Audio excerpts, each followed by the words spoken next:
Welcome to Sleepy Stories, the place where stories aren't meant to be finished.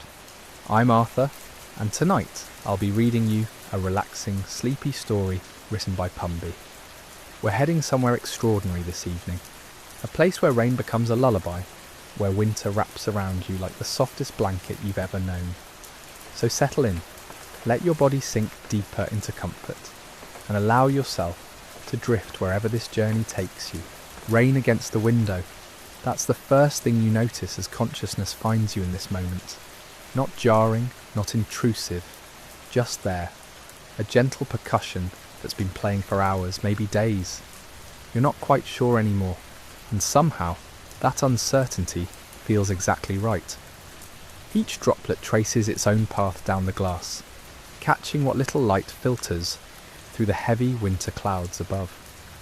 The world beyond has dissolved into varying shades of grey and deep green, a watercolour painting left out in the storm. You're in a cabin. Remote doesn't quite capture it. Isolated is closer, though even that word carries too much weight. This place exists in the kind of solitude that feels chosen rather than imposed, the kind that wraps around your shoulders like an old friend's embrace.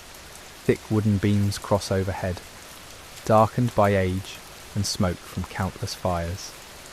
The walls are solid, reassuring, keeping the cold at bay while allowing just enough chill to creep in that you appreciate the warmth even more. And there is warmth. A fireplace dominates one wall, flames dancing lazily behind a wrought iron screen. The wood crackles occasionally, sending tiny sparks upward that wink out before reaching the chimney's throat. You've been feeding it sporadically, not on any schedule, just when the impulse strikes. Time has become elastic here, stretching and compressing in ways that would frustrate you anywhere else, but here feel liberating. Outside, the forest stands sentinel. Pines mostly, their branches heavy with accumulated rain, bowing slightly under the weight.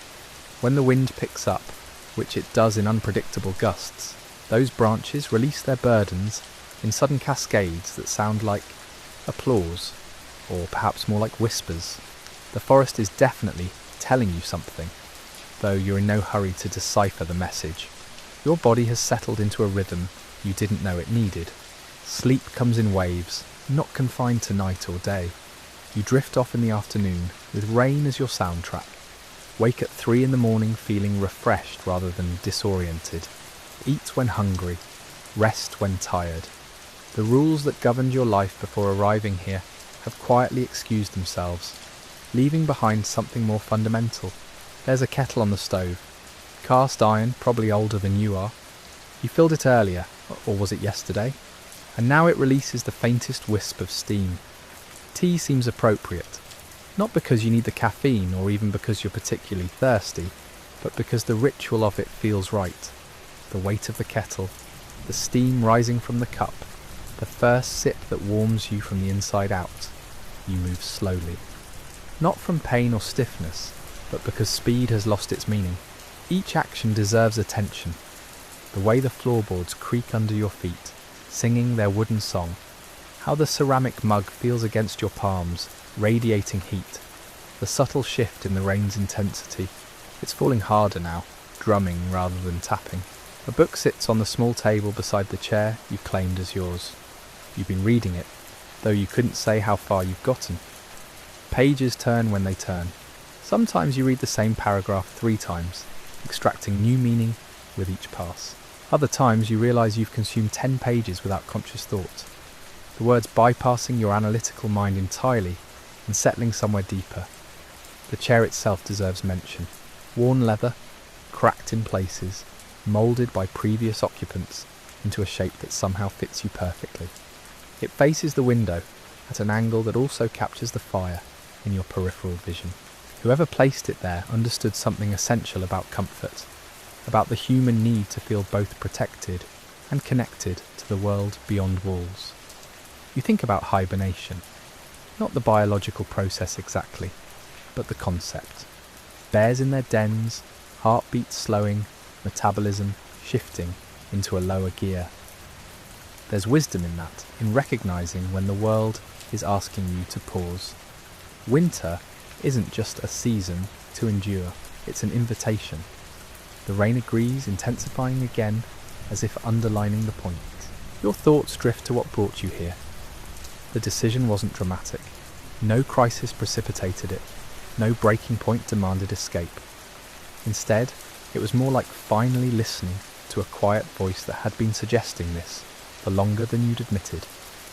Your nervous system needed this. Your mind needed this.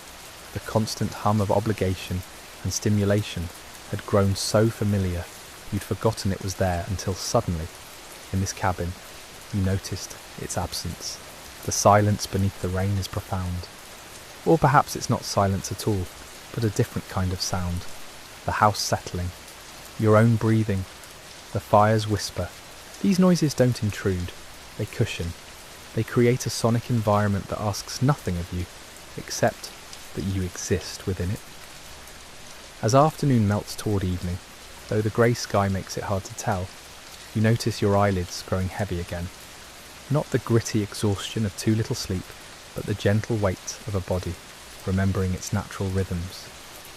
You could resist it, stay awake, maintain some semblance of a normal schedule. But why? What would that prove? And to whom? The rain shows no sign of stopping. Weather reports mention something about a system stalling over the region. Days of precipitation ahead. That knowledge settles over you, not as disappointment, but as promise.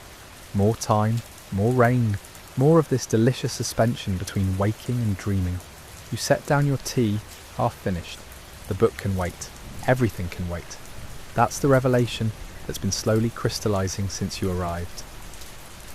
Welcome to Sleepy Stories, the place where stories aren't meant to be finished. I'm Arthur, and tonight I'll be reading you a relaxing, sleepy story written by Pumby. We're continuing our rainy retreat in a secluded cabin, where time moves differently and the world outside has faded to a gentle blur. Let your body sink deeper into comfort as we return to this peaceful sanctuary. Everything can wait, not in the procrastinating sense where tasks pile up creating pressure, but truly wait, as in exist in a state of suspension without urgency attached. The distinction matters. You're not avoiding, you're not hiding, you're allowing. The chair cradles you as your eyes close. Sleep doesn't rush in. It approaches the way fog rolls across a lake, gradually, inevitably, erasing boundaries between states of consciousness. You're aware of the transition this time, the fascinating border country between waking and sleeping, where thoughts become strange and elastic, where logic loosens its grip just enough for creativity to slip through. Behind your eyelids, colours pulse gently, deep purples, rich blues, the kind of darkness that isn't empty but full, textured and alive. Your breathing has found a rhythm that matches the rain. 4 counts in, hold, 6 counts out. Except you're not counting anymore. Your body simply knows the pattern, following it without instruction. Time collapses in on itself. What might be minutes or hours passes before you surface again, and even then, only partially. Half awake, you register the fire needs tending. The thought drifts through your mind like a leaf on water, observed but not grasped. Eventually, no rush, you open your eyes. The light has shifted. Definitely evening now, though still grey. The rain continues its endless conversation with the roof, the windows, the earth itself. You extract yourself from the chair slowly, joints releasing, muscles remembering their purpose. Crossing to the fireplace takes perhaps 10 steps. You make it last longer. 3 logs wait in the basket. You select one, weighing it in your hands. The bark is rough, catching slightly against your skin. You can see the rings if you look at the cut end, counting backwards, through seasons, through years. This tree grew slowly in some forest, patient in its accumulation of mass. Now it will give back that stored sunlight as heat and flame. Placing it on the fire requires a precise kind of carelessness. Too deliberate, and you'll disturb the coal bed. Too casual, and it might roll. You find the middle path, settling the log where it needs to be. Sparks swirl upward, tiny orange stars rising toward the chimney. The new wood catches quickly, eager. Back in the chair, you notice your stomach. Not hungry exactly, but aware. Present. The kitchen holds provisions. You stocked it before surrendering to this weather-induced hibernation. Soup seems right. Something that requires minimal effort, that can simmer while you do nothing. The kitchen is small, efficient, everything within reach. You find the pot, the can opener, the ingredients. Your movements are unhurried but not slow. There's a difference. Slow implies effort, implies going against your natural pace. This is simply the speed at which you move, when no one is rushing you, when nothing demands haste. As the soup heats, you lean against the counter. The window here faces a different direction, toward what you think is north, though you haven't bothered confirming. More trees, more rain. The wilderness doesn't care about cardinal directions. It simply exists, vast and indifferent, and somehow comforting in that indifference. Steam rises from the pot, carrying the scent of vegetables and herbs. Your grandmother made soup like this. Not this exact kind, perhaps, but soup with the same quality of comfort embedded in it. Food as more than fuel, food as warmth, as care, as the physical manifestation of someone saying you matter enough to nourish. You eat at the small table rather than returning to the chair. The soup is hot enough to demand respect, each spoonful requiring that slight cooling breath before it can be consumed. You taste tomatoes, basil, garlic, flavours that bloom across your tongue, simple and sufficient. Halfway through the bowl, you pause, not because you're full, but because eating deserves the same attention you've been giving everything else. The spoon rests against the ceramic. You look out the window again. A bird, impossible to identify in this light, darts between branches, seeking shelter or food or whatever drives birds through rainstorms. Does it mind the rain?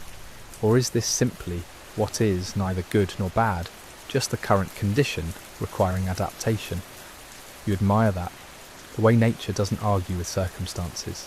A flower doesn't resent the frost. A river doesn't complain about rocks. They simply respond, adjusting, continuing. The soup disappears gradually. You wash the bowl and pot immediately, not from compulsion, but because leaving them feels wrong in this space. The cabin asks for a certain tidiness, not obsessive, but respectful. You dry everything, return items to their places. Darkness is settling for real now. The grey is deepening toward black, though the rain makes it hard to tell where one ends and the other begins. You light a lamp, just one, on the table beside the chair.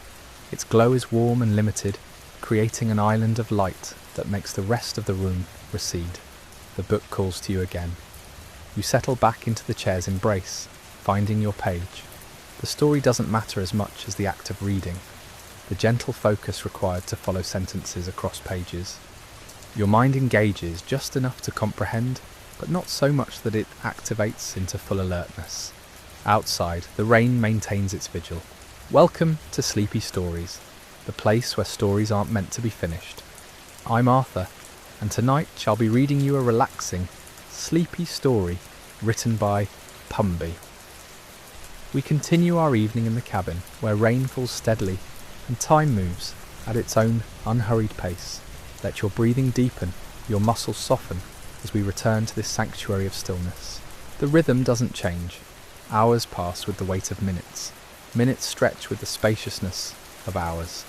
Time becomes negotiable here, something that bends around you rather than pushing you forward. The lamp's glow holds steady.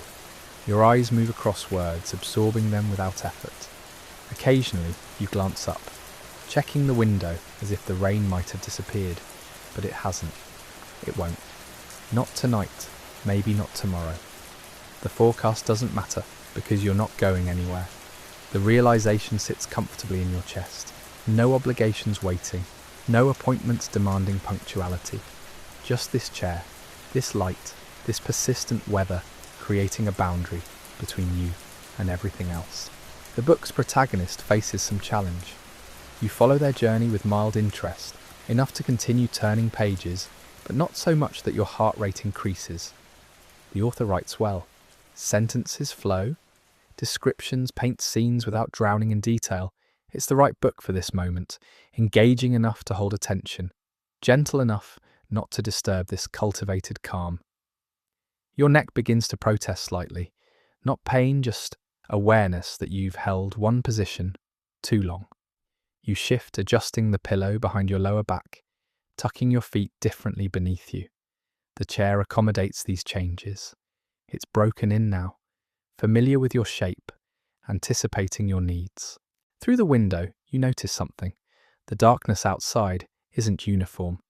There are gradations, layers of black and near black, charcoal and slate. Trees create darker verticals against a marginally lighter sky. Or maybe you're imagining it. Maybe your eyes are inventing contrast where none exists, seeking pattern in void. You close the book, keeping your finger between pages as a placeholder. Standing requires intention. Your body has settled so thoroughly into rest that movement feels almost theoretical. But you manage it, rising slowly, stretching arms overhead until something in your spine releases with a satisfying pop. The cabin feels smaller at night. Shadows claim the corners, reducing the available space to just what the lamp illuminates. You walk to the window, pressing your palm against the glass. It's cold. The heat from inside hasn't penetrated this barrier. Outside remains separate, other, unreachable, despite being mere inches away. Rain streams down the pane in rivulets that merge and split according to physics you don't understand. Water follows the path of least resistance, always. You wish humans could do the same without guilt, without the voice that says you should be doing more, being more, accomplishing more. The rain doesn't apologize for falling. It simply falls. Behind you, the fire has diminished to embers. You consider adding another log, but decide against it. The cabin is warm enough. Your sweater is thick enough. There's pleasure in letting some things wind down naturally, rather than constantly maintaining, constantly tending. You return to the chair, but don't immediately reopen the book. Instead, you sit with empty hands. No distraction, no input, just sitting, just being. It should feel uncomfortable, this absence of stimulation, but it doesn't. Your mind drifts without attaching to anything specific. Thoughts arrive and depart like clouds passing overhead. You don't chase them or push them away. They're just weather patterns of consciousness, temporary and meaningless. How long do you sit like this? 5 minutes? 30? The question itself feels irrelevant. When you finally do pick up the book again, it's not because boredom drove you to it, but because your hands wanted something to hold. The story progresses. Conflicts resolve or don't. Characters make choices that ripple forward. You're present enough to follow the narrative thread, but distant enough that it doesn't hook you emotionally. This is reading as meditation, as gentle focus, as something to rest your attention on, without investment. Your eyelids grow heavy, not dramatically, not with the sudden weight of exhaustion, but with a gradual thickening. You blink slowly, deliberately, noticing how each blink lasts slightly longer than the previous one. The lamp's light seems softer now, or perhaps your eyes are simply adjusting, surrendering to the pull downward. You set the book aside. The cabin offers a bed, of course, through the doorway into the next room. But moving there requires more energy than you possess. The chair has become part of you, or you've become part of it. The distinction blurs. You reach for the lamp switch, then pause. Not yet. A few more minutes in this gentle glow. The rain continues its percussion on the roof, on the windows, on the endless leaves outside. It's a lullaby written by weather, performed by nature, intended for no one and everyone simultaneously. Your breathing has slowed without your noticing. Each inhale fills your lungs completely. Each exhale releases everything unnecessary. There's a peace in this, in the body's automatic wisdom, in the way it knows how to rest when you finally stop arguing with it. The wilderness outside remains awake, conducting its nocturnal business. Creatures move through darkness, hunting or hiding, living out their instinctual programming. But here, inside this small circle of light, You're separate from all that. Protected. Held. You think about tomorrow vaguely, but can't quite picture it. Welcome to Sleepy Stories, the place where stories aren't meant to be finished. I'm Arthur, and tonight I'll be reading you a relaxing, sleepy story written by Pumby. We continue our journey in a remote cabin deep in the wilderness, where time moves differently, and the rain outside creates a rhythm all its own. Let yourself settle in. Allow your breathing to deepen. There's nowhere you need to be but here. The lamp clicks off with a sound so small it barely registers. Darkness doesn't rush in. It seeps, gradual as ink through water, until the cabin interior becomes a collection of shapes suggested rather than seen.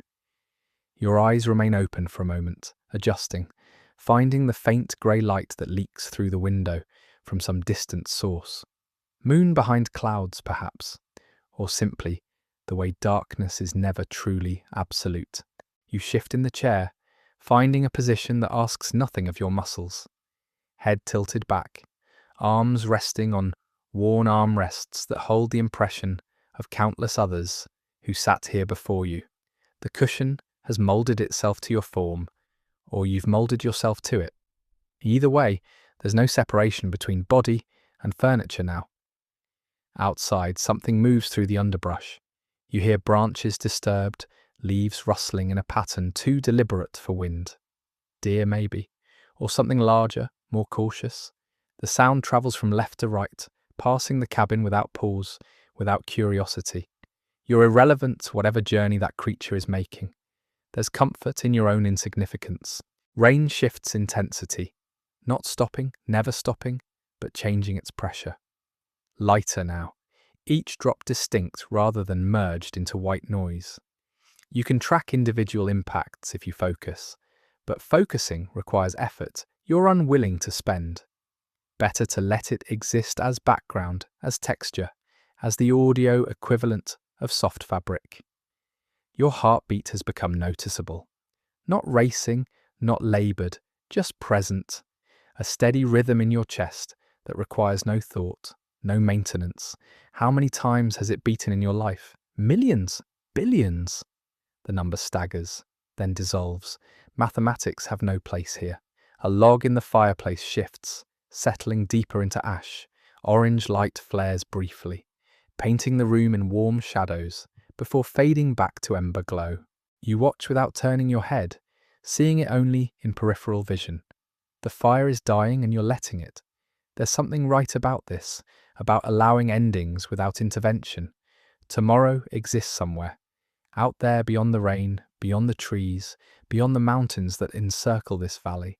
Tomorrow contains obligations and decisions and the machinery of normal life. But tomorrow can't reach through the walls of this cabin. It can't penetrate the rain or the darkness or the particular quality of stillness you've achieved.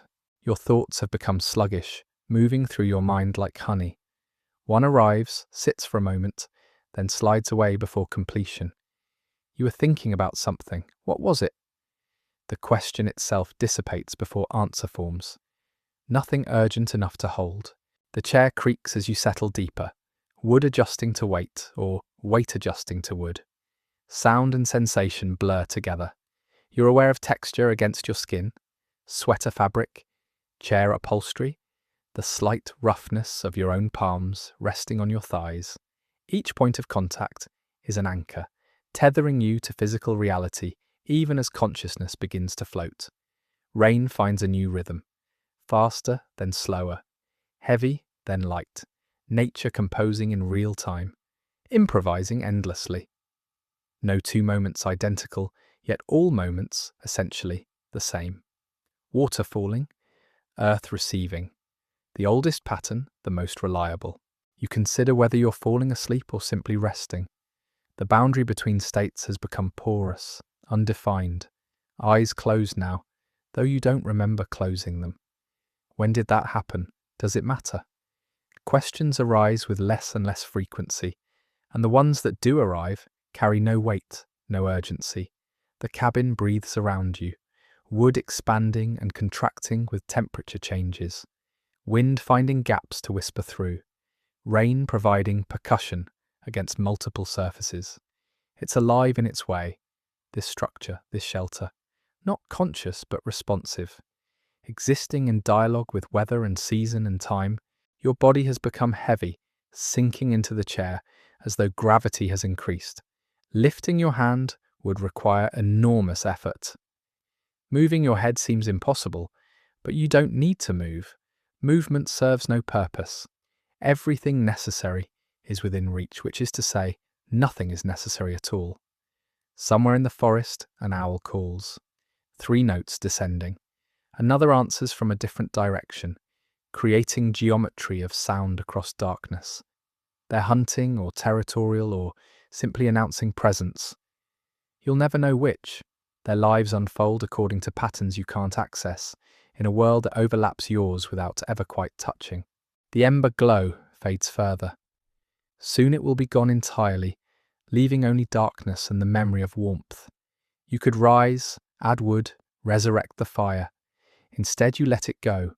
Some things are meant to burn out completely before beginning again. Your breathing has synchronized with the rain without your intending it. Inhale as drops intensify. Exhale as they soften. Body and weather moving together, conducting a duet neither of you chose, but both of you honor. There's no separation anymore between inside and outside. The cabin walls have become permeable, theoretical. Sleep approaches like fog, obscuring details while leaving shapes intact.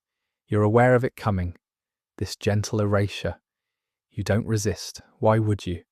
This is what you came here for. This surrender, this softening, this gradual dissolution of the edges that define you. The last thought before thought stop altogether is simple. You're exactly where you need to be. Welcome to Sleepy Stories, the place where stories aren't meant to be finished. I'm Arthur, and tonight I'll be reading you a relaxing, sleepy story written by Pumby.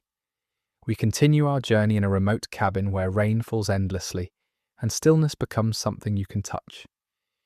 Let yourself sink into whatever's supporting you right now. Release the weight you've been carrying. Just listen. Darkness is complete now. The ember has surrendered its final glow, leaving only the suggestion of where the fireplace stands. Your eyes remain closed, though it wouldn't matter if they opened. The quality of blackness would be identical either way. This is the dark that existed before electricity, before cities claimed the night and filled it with artificial constellations. Pure, ancient, absolute. Rain continues its patient work, reshaping the world one drop at a time, softening edges, filling hollows, turning dust to earth, earth to mud, separating what was solid into something more yielding. You hear it but barely register the sound anymore. It's become the baseline, the fundamental frequency against which all other sensations measure themselves. Your body has achieved a state beyond relaxation. This isn't the absence of tension, but something deeper, a kind of cellular permission to simply exist without purpose or direction. Muscles you didn't know were engaged have finally released. The small stabilizing contractions that keep you upright even when sitting have dissolved. You're held now purely by the chair, by gravity, by the structure of your own skeleton, finding its most natural arrangement. Breath moves through you rather than being moved by you. There's no effort involved, no conscious direction. Lungs fill because that's what lungs do. Air enters and exits according to rhythms established long before you were born. Patterns inherited from every ancestor who ever drew breath under open sky. The owl calls again, closer this time. You can hear the texture of its voice, the way sound carries through rain-thick air differently than through dryness. Each note arrives slightly softened, rounded at the edges. The forest absorbs some frequencies while letting others pass. Natural acoustics, unplanned and perfect. Time has become irrelevant. You might have been sitting here for 20 minutes or 3 hours. The distinction carries no weight. Clocks measure something that doesn't apply anymore, quantifying a dimension that has ceased to matter. There's only now, this single continuous moment stretching in all directions. A small sound from the cabin's interior, Wood settling, or perhaps a mouse moving behind walls, living its small nocturnal life. The structure shelters more than just you. Spiders in corners, insects in crevices, all the tiny creatures who've claimed gaps and spaces as territory. You're all refugees from weather together, sharing warmth and dryness in the same temporary sanctuary. Your mind produces images without storylines, a path through trees, light on water, the grain pattern in wood. They arrive unbidden and depart the same way, requiring nothing from you.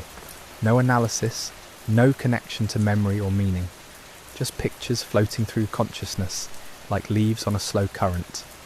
The rain shifts register, drops growing heavier.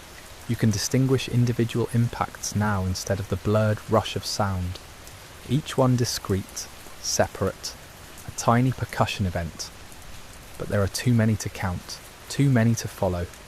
Attention can't hold them all, so it holds none, letting the whole wash past unexamined. Somewhere distant thunder rolls, not the sharp crack of a nearby strike, but the long rumble of something far off. Sound waves travelling across miles before reaching your ears. It's more felt than heard, a vibration in the air itself. The storm has layers, dimensions. What falls here now began somewhere else, drifted on wind currents you'll never see, gathered itself into clouds according to principles of temperature and pressure and chaos. Your hands have gone numb, not uncomfortably, just neutral. The signals from nerve endings have become so quiet they barely register. You know you have hands the way you know you have a name, as abstract information, rather than immediate experience. Everything peripheral has faded, leaving only core, breath, heartbeat, the barely there hum of a nervous system on standby. Sleep approaches again, more insistent now. It's been circling for a while, patient as the rain, waiting for the exact right moment. That moment arrives without announcement. One instant you're aware of the cabin, the chair, the night pressing against windows. The next you're somewhere else entirely. Not dreaming yet, but not quite waking either. The in-between place, the threshold. The last thing you notice, right at the edge where consciousness ends, is how quiet your mind has become. The constant narration has stopped. That voice that describes and judges and plans has finally fallen silent. What remains is simpler than thought, older than language, just presence, just being, just the fundamental awareness that says I am here, and here is enough. Rain falls on the cabin roof. Inside, you breathe. The fire has gone cold, but warmth lingers in the stones, radiating slowly into darkness. Outside, trees drink what the sky offers. The forest floor turns soft and rich. Everything that needs to happen is happening. Nothing requires your attention or action or concern. You've found what you came here seeking, though you couldn't have named it if asked. This permission to stop. This radical allowance of stillness. This moment when striving ceases, and something else takes its place. Let the rain have the night. Let the darkness hold you. Let every sound and sensation wash through without resistance. You're safe here in this small shelter, this temporary refuge from a world that asks too much. The story ends where all good stories end, right here in perfect quiet, exactly as you fall asleep. Welcome to Sleepy Stories, the place where stories aren't meant to be finished. I'm Arthur, and tonight I'll be reading you a relaxing, sleepy story written by Pumby. We've reached the deepest part of the night now, where the cabin has become less a place and more a feeling. Let your body release completely. There's nothing left to hold on to. The darkness wraps around you, like water around a stone. Complete, undisturbed. Your breath has become so shallow, it barely moves your chest, just the slightest rise and fall, the minimum required to sustain. The chair no longer exists as separate from you. You've merged with it, become part of the wood and fabric and worn leather that's held so many others through so many nights. Rain continues, but you've stopped hearing it as sound. It's texture now, atmosphere, the physical manifestation of time passing without consequence. Each drop that hits the roof is both brand new and ancient, water that's fallen before and will fall again, cycling endlessly through earth and sky and cloud. Your heartbeat slows further. The space between beats stretches. In those gaps, there's nothing. Pure stillness. The kind of quiet that exists at the bottom of deep lakes, in caves kilometres underground, in the vacuum between stars. You found that same quality here, inside yourself, inside this moment that refuses to end, because ending would require acknowledgement of time. The owl has gone silent. The forest creatures have found their shelters. Even the wind has stilled, leaving only rain as the single voice in the wilderness. It speaks in a language older than words, telling stories about patience and persistence, and the way water always finds its level, always completes its journey, always returns home. Your mind produces one final image before surrendering completely. The cabin from outside, a small square of darkness among trees, smoke no longer rising from the chimney, windows black and still. Inside, a figure in a chair, so motionless it might be part of the furniture itself. Rain falls on the roof, on the trees, on the endless forest floor. Everything exactly as it should be. And then even that image dissolves, leaving only the sensation of falling, except you're not falling but sinking, descending through layers of consciousness like a stone through water, down past dreams, past memory, past everything that makes you who you think you are, until you reach the bottom where there's nothing left but the simple animal fact of existence, breathing, being. Here, the story doesn't end.